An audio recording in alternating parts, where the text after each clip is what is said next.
So welcome into Philadelphia Walks PTSD. My name is Sharon Cole, or Cole, whatever you want to refer to me as. No big deal in a good way. Don't care. Rat, pig, horse, cow, dog, dinosaur, lizard, so forth and so on. Hippo, I've been called everything under the sun. And it means different things to different people from different groups. So that's the irony and kind of like the funny part of it. So anyway, and as I said, good way, don't care.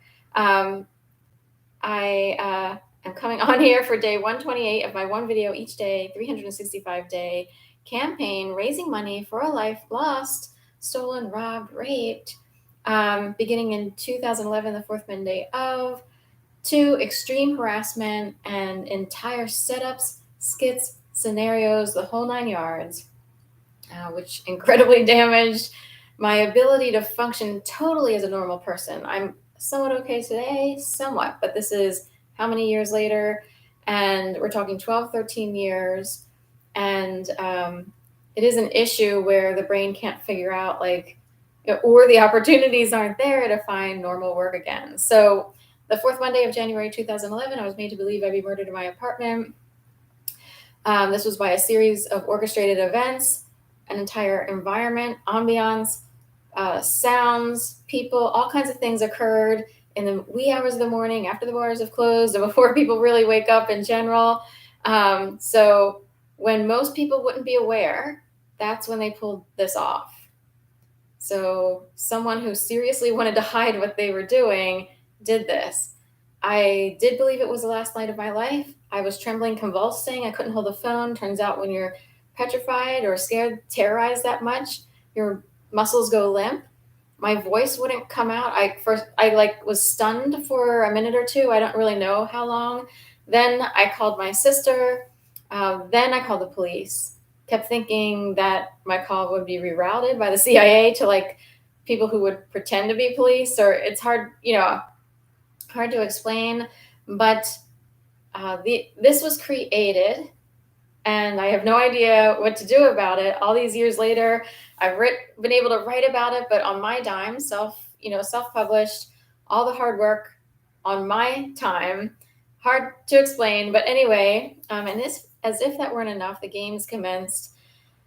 And after that, I kept being bombarded by people who I guess have been brainwashed into believing that if you confuse and hurt other people, somehow this brings you up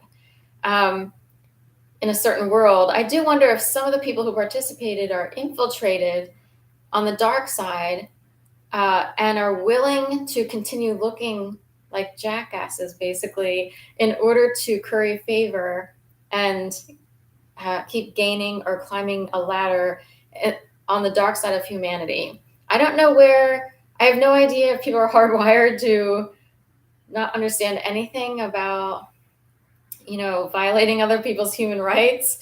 And this is an all-out violation of human rights to the highest degree, highest order, nth degree, what have you.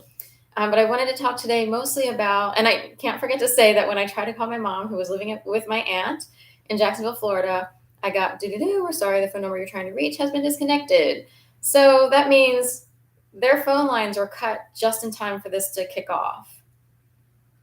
Never once has that ever happened. For many years, I called my mom and never once got that message. And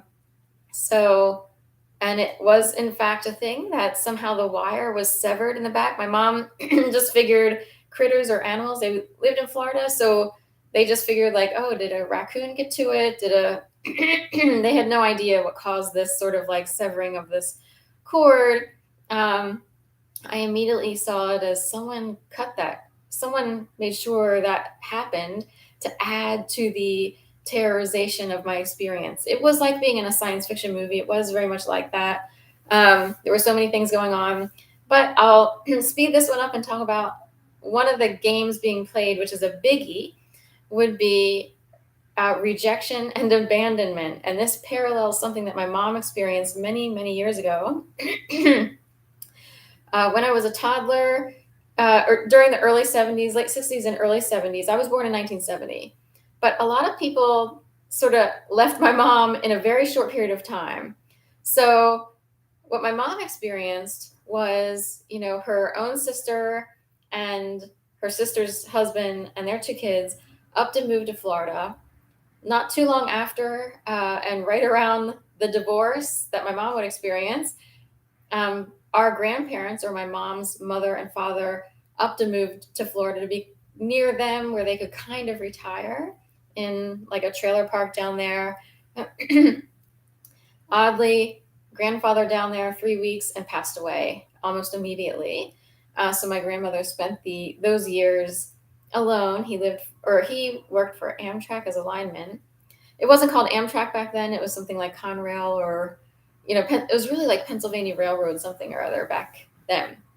Also, my dad left my mom, of course, for this divorce. I had godparents.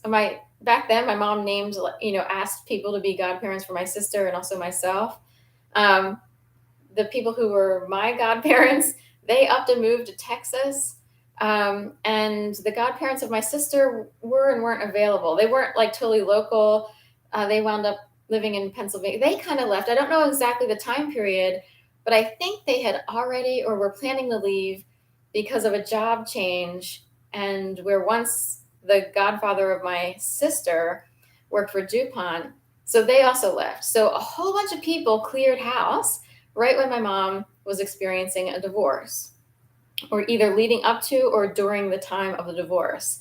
So here's a woman in a region where no one really got divorced during that time period. It wasn't as big a deal as it is today, or it didn't happen as often as it does today. It's very normalized for people to go through divorces and stuff like that. But back then it was kind of not as normalized.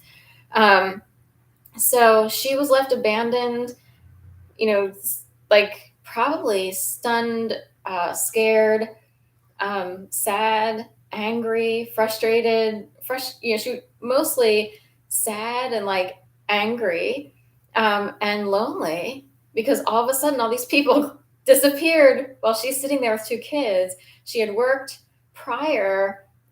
She met my dad while working. She took off while having my sister. She worked for a few years, and then I was born.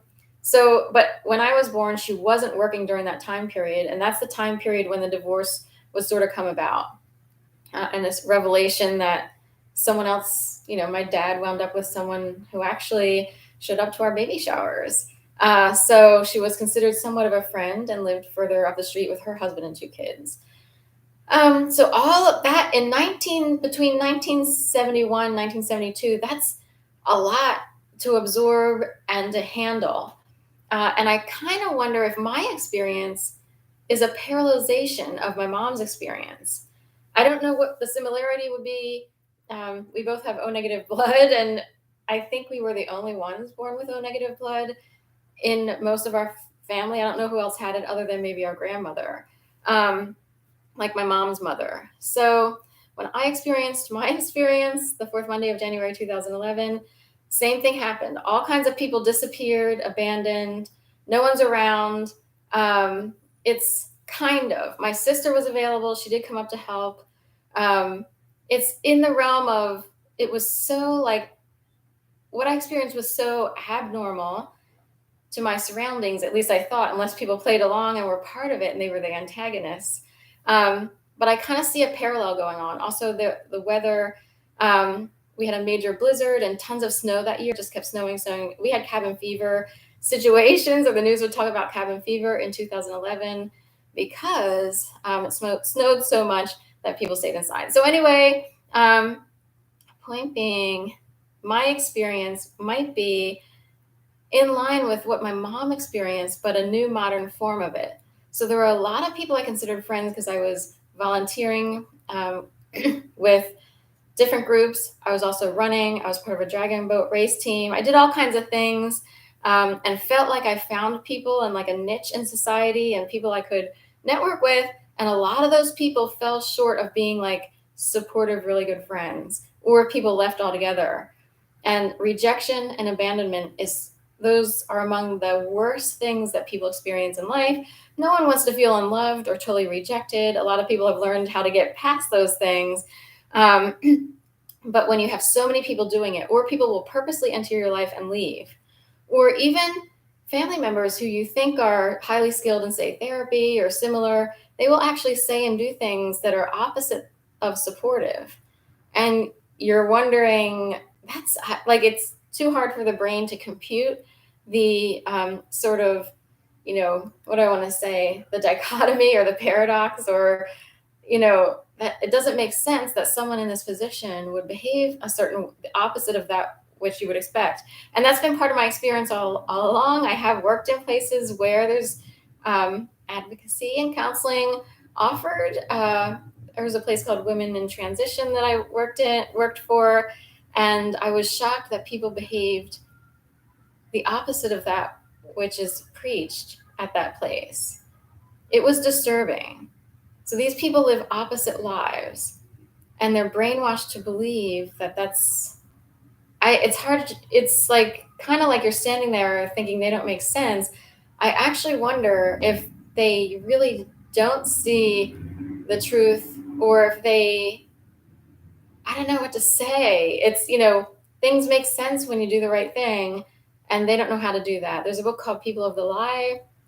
I forget the last name of the guy. It's like Beck or Peck or something like that. So, and these are people of the lie, like big time. It's like inverted opposite and so forth and so on. Hard to explain. But anyway, rejection and abandonment. So a target always has to be careful. I learned over time that you sort of have to expect that people will do the opposite of that which you would think is like a nice thing to do, or that people could purposely come into your life just to play games and reject. And they come to you. You don't seek them out. And over time, a target realizes like it's almost not worth seeking people out, because somehow the people who come along and respond will play the game. So it's in that realm. And that happened a lot.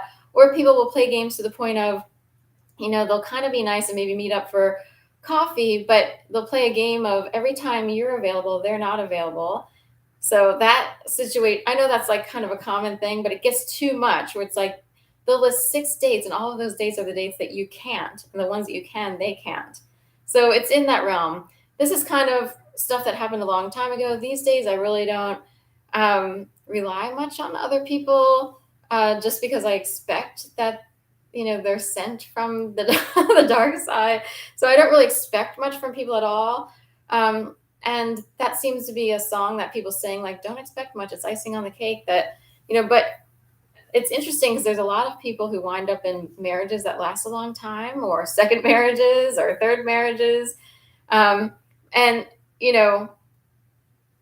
or they find a successful situation, but it's more like other people are enjoying the company of others, and they're not being abandoned and rejected on purpose.